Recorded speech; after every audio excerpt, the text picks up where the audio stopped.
Hello friends, welcome to our next video. आज की video में जो हम टॉपिक कवर करने जा रहे हैं वो है बैच कोस्टिंग। ये बैच कोस्टिंग जो है ये बहुत ही ज़्यादा सिमिलर होता है जॉब ऑर्डर कोस्टिंग से, जिसकी आपने अब तक 2-3 वीडियोस आई थिंक आपको प्रोवाइड कर चुकी हूँ मैं, एक थ्योरी की और 2 प्रैक्टिकल्स की।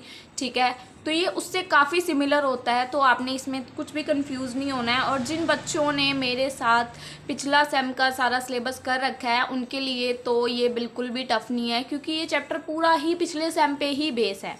ठीक है, जिनको कोशिट वगैरह बनानी आती है या कुछ आता है तो उनके लिए ही है ये। ठीक है, तो अभी आपको ये समझा रही हूँ। और इसमें एक टॉपिक है इकोनॉमिक बैच क्वांटिटी। तो इस ये सस्पेंस है, आपको ये लास्ट में मैं बताऊंगी कि इसमें क्या करना है। ये जस्ट आपने किया हुआ है, इसको अगर आप एक बार मेरी बात सुन लोगे तो आपको पता चल जाएगा कि इस टॉपिक में क्या था, और आपको ये टॉपिक करने की ज़रूरत नहीं पड़ने वाली मेरे अकॉर्डिंग, तो अगर आपने कर रखा होगा। ठीक है, तो उसको हम लास्ट में डिस्कस करेंगे क्योंकि वो टॉपिक लास्ट में है। अभी के लिए बैच कोस्टिंग स्टार्ट करते हैं हमारा टॉपिक। तो बैच कोस्टिंग में क्या है, देखिए, batch costing is a form of specific order costing.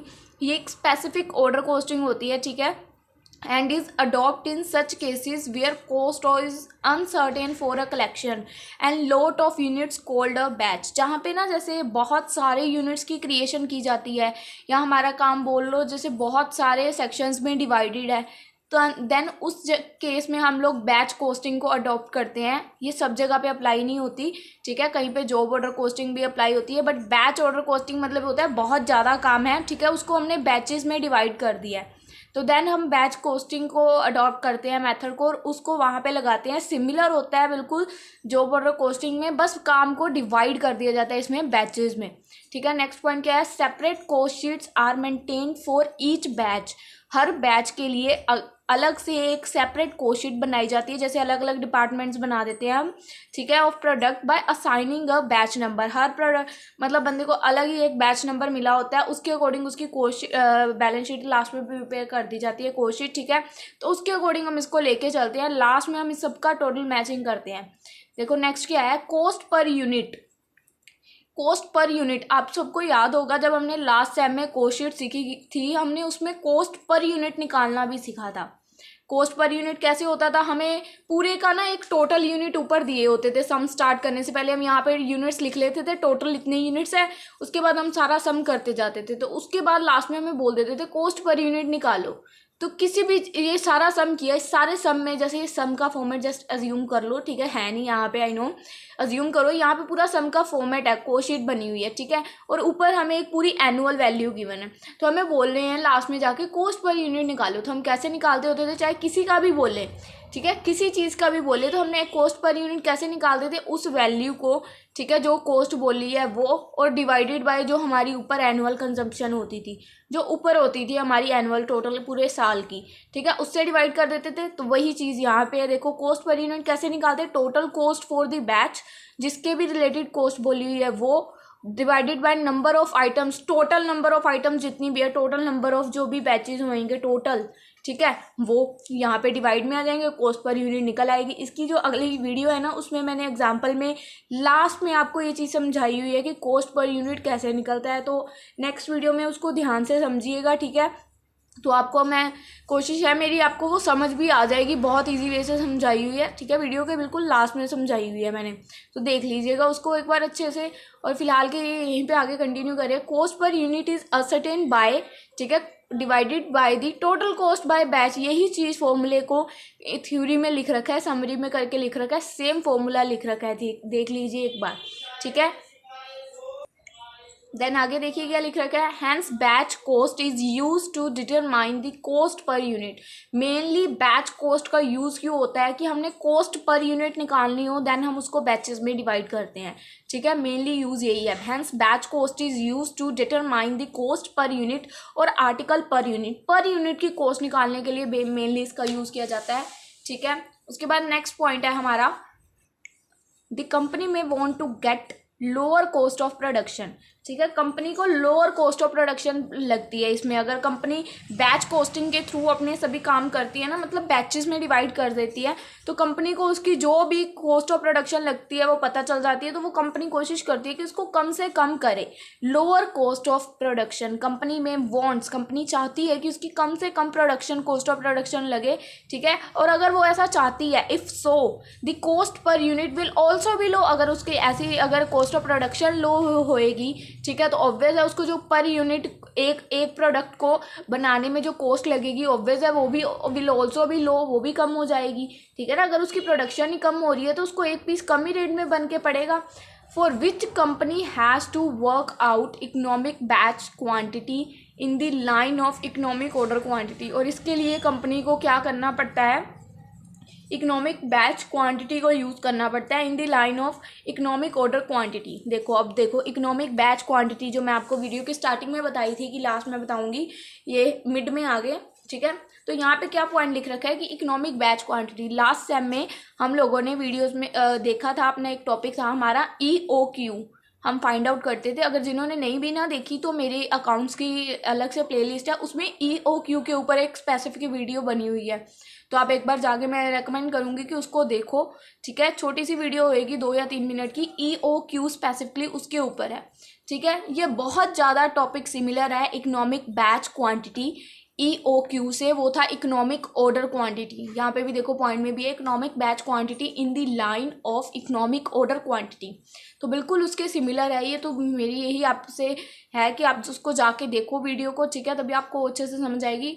Then हम नेक्स्ट पॉइंट पर बढ़ते हैं। The cost procedure in batch costing is very similar to job costing. जो बैच कोस्टिंग का प्रोसीजर है वो जॉब कोस्टिंग से बिल्कुल सिमिलर है, जैसा कि मैंने आपको स्टार्टिंग में ही यहाँ पे बता दिया था, ये बिल्कुल सिमिलर है जॉब कोस्टिंग जो हमने इससे पहले अभी टॉपिक किया है, ठीक है, ये बिल्कुल उसके ही सिमिलर है। और यहाँ पे आपको लास्ट पॉइंट मिल जाएगा जहाँ पे लिखा हुआ है cost procedure is batch costing is very similar to job costing, ठीक है। तो ये हमारा हो गया बैच कोस्टिंग का टॉपिक। नेक्स्ट है हमारा इकोनॉमिक बैच क्वांटिटी।